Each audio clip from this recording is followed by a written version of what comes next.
Hello everybody, this is Zaxter99. Today I'm going to go ahead and take you along my journey of making homemade pork chops, homemade mashed potatoes with pork gravy, and a side of vegetables. Really easy to make, really easy to give yourself a very comforting homemade meal. A lot better for you than fast food or Pizza Hut, and as you can see my son here likes it.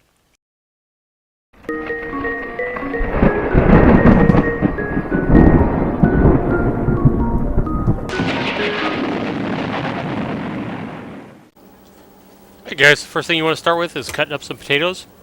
I just use a simple paring knife to cut them in about small equal pieces, just like this, into a pot. And then you want to go ahead and cover them with cold water. Make sure they are completely covered with the water. Here I have quite a bit of potatoes, almost to the top of the pan, so we're going to have to watch that. Here's our pork chops that we're going to cook in a skillet. You want to go ahead and start your skillet on a pretty high heat so that we can get the oil hot. Today we're going to be going ahead and using extra virgin olive oil. And you're going to want to go ahead and put a generous amount of that olive oil into your skillet. Now here I'm just cooking them completely in my skillet. One way to make your pork chops a little more moist is, especially if you're not planning on making gravy, would be to basically sear them in the hot oil on each side, and then put them in the oven, about a 400-degree oven, for about 6 to 10 minutes on each side. Turn them over halfway through. But because we're making pork gravy today, we're not going to worry about cooking them in the oven. We're just going to cook them all the way in the skillet. Make sure that you wash your hands thoroughly after handling raw meat. Here I've got my pork chops in my skillet started, and I'm going to go ahead and salt them. Now salt and pepper is to your taste, so go ahead and salt them and pepper them, based on what you prefer. I prefer quite a bit of pepper especially. And you'll see here that I use quite a bit of pepper. But it's going to be based on what you and your family prefer, how spicy you like everything. Here you see my pork chops completely peppered and cooking now. You can already start to see them browning on the sides, and that means they're starting to cook. Now I do have my oven turned down to a medium-high at this point, just above medium. And you can see that they are cooking very, very quickly. Only a couple of minutes right there in the middle. And that one's already looking pretty close to being done on that side. Now some of the other pork chops around the edge may take a little bit longer to cook. But you're going to want to go ahead and flip them around. You'll notice how this one isn't quite as golden brown as the one in the middle.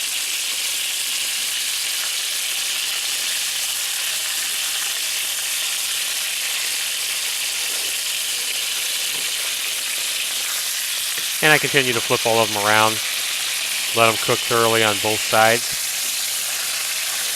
And if you have a meat thermometer, you want to go ahead and make sure you cook your meat, and you are testing to make sure your meat is thoroughly done with a meat thermometer. If you have a meat thermometer, you want to go ahead and check the internal temperature in about the thickest part of the pork chop, about halfway through. With your meat thermometer, 145 degrees is the minimum temperature you want the inside of that meat. Here you can see that the water's starting to get the bubble start at the top. It means it's starting to get hot. I do want to be ready to go ahead and turn this down once it starts boiling so it doesn't boil over because it's so close to the top. I flipped over my pork chops over, so now I'm putting salt and pepper on the opposite side.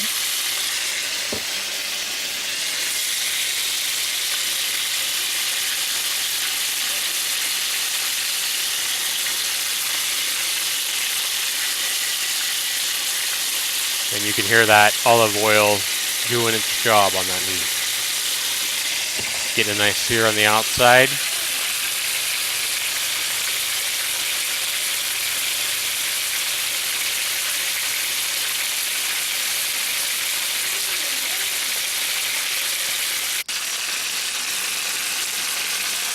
We're going to go ahead and cut this middle one open because in the middle it does get a little bit hotter. So we're going to go ahead and check it here and see if it's done. I do a little bit of a taste test here on this little piece right here out of the middle. And as you can see, it's just a little bit pink on the inside. Could probably be edible. Tastes alright, but I want to make sure it's a little more done. Didn't use my meat thermometer, but I've cooked enough pork chops where I can tell when the meat's done. And I like to be safe. I'm sure I get it to 150, 155 or more. Here I'm starting to see that the potatoes are starting to boil, and I don't want them to boil over. So I turn my temperature down now from a medium high, high all the way down to a medium. And I just want to make sure that they're still simmering is all, so that they completely cook through. And while my potatoes are cooking, I'm going to go ahead and continue to work on my pork chops. Making sure I continue to flip them. I'm looking for that nice golden brown sear that you can see right there on the middle one in the middle there.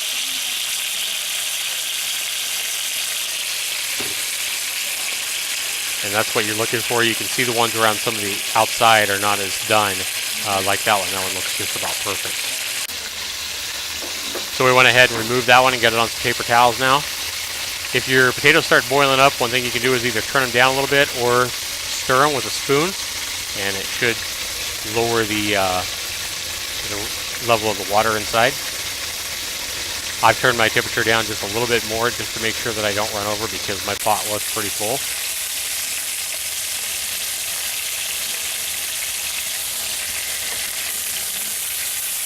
And here I'm removing another pork chop that's done, setting it on clean paper towels to drain.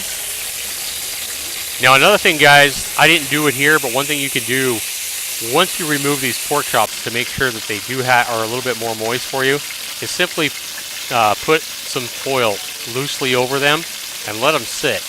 Here I'm letting them sit for 5 to 10 minutes while I finish cooking my potatoes and cooking the other pork chops. But if you cover them just loosely in a piece of foil, it will help the internal moisture of those pork chops.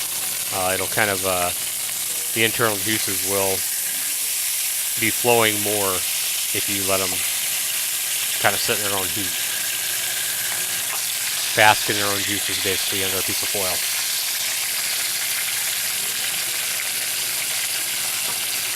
And I'm just continuing to flip these over and move the pork chops to the hottest part of the grill since they cook thoroughly. And so that I can finish them up. As you see, I keep placing the ones that are done and a nice golden brown on both sides onto my paper plate.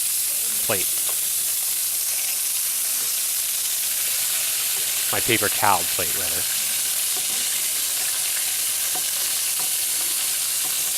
And I've still got these pork chops on a medium high. It's about 7 out of 10 on my oven. And I'm going ahead and continuing to remove them once they're done. I've almost got them all cooked here. Just waiting for the last two. And cooking is fun. I mean, have fun with it. You know, a lot of people think that cooking a meal like this is a big chore or it's messy. You know, it's not too bad. I've dirtied, a skillet and a pot for my potatoes in this video, and some tongs and a couple spoons and a potato masher. 5, 6 dishes, it's not that bad. Now I'm going to use the same skillet here that I cooked my pork chops in here. As you see, the temperature is about 7. You want to turn it down. I turn it down pretty low. Here I've put it down to 2, just above low. I'm going to use this pork grease and the olive oil to go ahead and make my pork gravy. Here I've got about 3/4 of a cup. I've got quite a bit of oil in there, so I use about 3/4 of a cup of all-purpose flour. Now a lot of people would use a wire whisk or a spoon here, metal spoon. I don't want to do that though because I don't want to ruin the Teflon on the bottom of my skillet. So I use a wooden spoon. Now I bought this wooden spoon at a yard sale like 5 years ago for, I think I paid a dime for it. But something softer like this so you're not scraping the bottom off of your skillet is preferred to a wire whisk or a metal spoon. You want to go ahead and clump up that flour into the oil, make big clumps of it, and then you want to go ahead and pour in milk. Now I can't encourage you enough to just keep doing this. The more you make this kind of gravy, the better you're going to get. I know gravy scares a lot of people, but it's not that hard. Just make sure you're putting plenty of flour to soak up all the oil and the grease that you have. And then you want to start low. Here I've started with about 1.5 cups, 2 cups of milk. I can always add more milk if necessary, if it's too thick. But don't put too much milk right away because you can't add more flour to thicken it up later. Once you add your flour and then you add your milk, you're done adding flour. If you try to add flour at this point, you're not going to wind up with good gravy. So add milk. You know, I've done this enough times to where I know about how much milk to add, and I got it right the first time. You want to add quite a bit of salt to the gravy to give it flavor. I can't tell you enough. Gravy is kind of like potatoes. It does require a lot of salt to bring out the flavor. Just like potato chips, they're really salty, and that's what makes them good. Same kind of thing with potatoes and with gravy. Now I'm using my organic no salt seasoning. I've featured this before in several of my videos. I love this stuff. I get it at Costco. It's got a lot of different herbs and different flavors inside of it, and you know you can buy it it's from Kirkland. I buy it from Costco. You can also buy it on Amazon. But I love this stuff. I use it in so many things, everything from eggs to meat to gravy like this. Once you get your milk in there, you're going to continue to use the back of your wooden spoon to kind of smash the clumps and press them into the bottom of the skillet and stir and move it around and around like that. And what you're trying to do basically is break up all the flour clumps as they clump up in the gravy. And this is going to take a little bit of work to go ahead and do it. Now remember, I've got my temperature down here for the gravy all the way down to 2. You want it to be pretty low. You don't want to be trying to cook this stuff too quick, or it's going to clump up way too fast on you. So you want to make sure that the temperature is low for the gravy. Here you can see that it's still really thin, but as it continues to work and we continue to work it at a low temperature, it will slowly thicken up. So don't be too quick to think that you messed up, because as long as you keep working it, keep it on the stove, it's going to thicken up. My potatoes are done, and I know my potatoes are done because once they get to the point where you can take a fork through them easily and they're soft in the pot, then it's time to go ahead and drain your potatoes. Here I've got a strainer here, pouring out my potatoes into the strainer to let them drain all the water completely.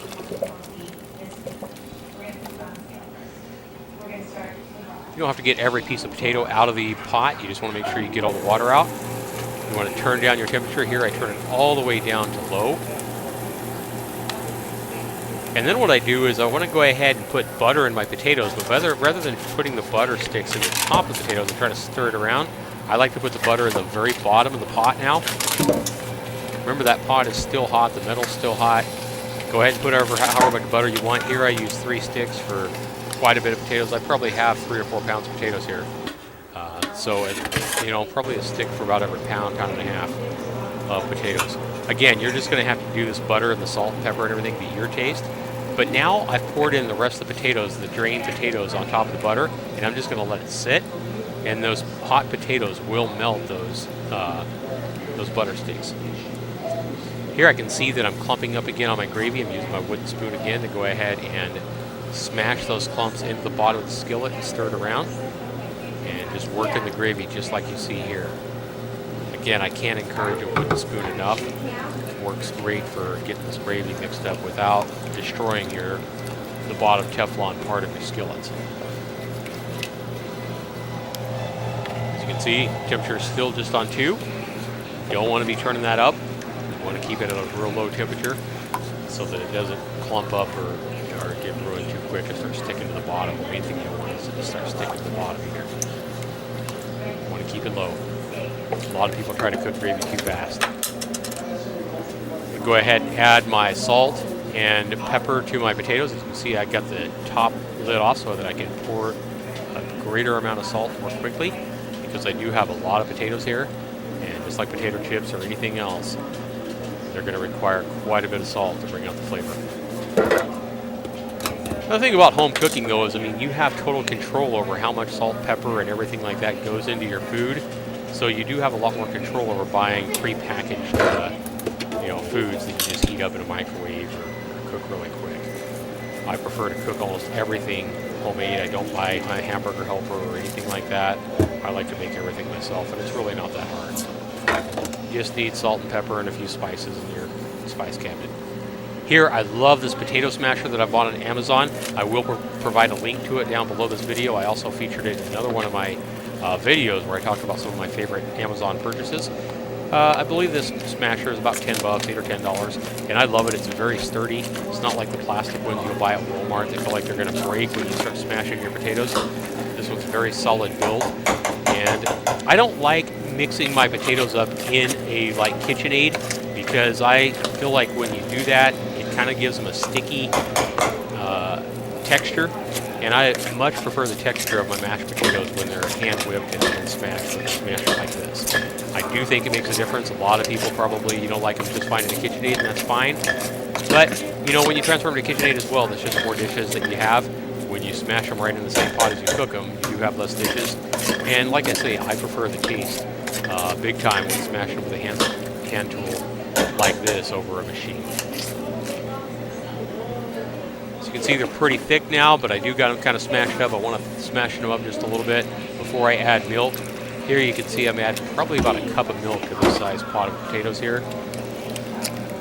And now I'm going to work slow. I am trying to hold the camera in one hand and work with my right hand, so I'm not doing it quite as effectively as I could if I had both hands to use here. But I'm just moving slow and trying to get that milk incorporated into my potatoes here. And the reason I do that, the milk gives your potatoes a creamier texture, just like the butter will help do. The butter also helps flavor them as well a lot. But the milk is going to make them so they're not so thick, and that does give them a lighter, creamier texture, and really helps make them more appetizing and make them more comforting, make them a nice comfort food. As you can see, I'm starting to whip it up a little bit. And I'm able to do this now because I've added the milk and they're not quite nearly as thick as they were before I added the milk. So they get pretty easy to whip up once you've got them smashed and once you add the milk. Really, it's not that big of a deal. It's not that much work to whip up the potatoes. The main key here with smashing potatoes by hand is buying a good potato smasher like the tools I have here. I love this potato smasher, one of the best purchases I've ever made in 5 years on Amazon, out of a couple of hundred different purchases that I've made on Amazon. That potato smasher is one of my favorite purchases. Here my gravy is thickening up again, as you can see, and I'm just going to go ahead and continue stirring it here. Not so much trying to smash up clods. It's not really clotting up on me like before with the flour. It's just getting thick. So now I'm just trying to even it out and stir it all up. And we're almost done here, guys, with a meal of mashed potatoes, pork gravy, and my pork chops. I've cut this one up for my son here, and you can see that these pork chops are definitely done. They're not pink in the middle or anything like that, and they are plenty moist, especially by the time you have to put a little bit of the pork gravy on top of them. Really good pork chops. Again, wrapping those pork chops in foil and letting them sit will help a lot on the internal moisture. And if you really want to have moist pork chops, just sear them on both sides, that golden brown, and then don't continue to cook them. Then put them in about a 400-degree oven for 6 to 8 minutes per side. 6 to 8 minutes, then turn them over and put them in another 6 to 8 minutes. 375, 400-degree oven, and your pork chops will be a little bit more moist as well. See, my gravy is now nice and thick here, and it's time to go ahead and get some potatoes and gravy on my son's plate. And this is what you're going to wind up with: is pork gravy, nice, comforting, thick, very flavorful mashed potatoes, and I've cooked some green beans here real quick with a little salt on them to serve my son. Hope you guys have enjoyed this. Hopefully this helps you guys make a nice homemade meal. Be sure you leave comments below. Thanks so much for watching. This has been Zaxxer99. Take care, everybody.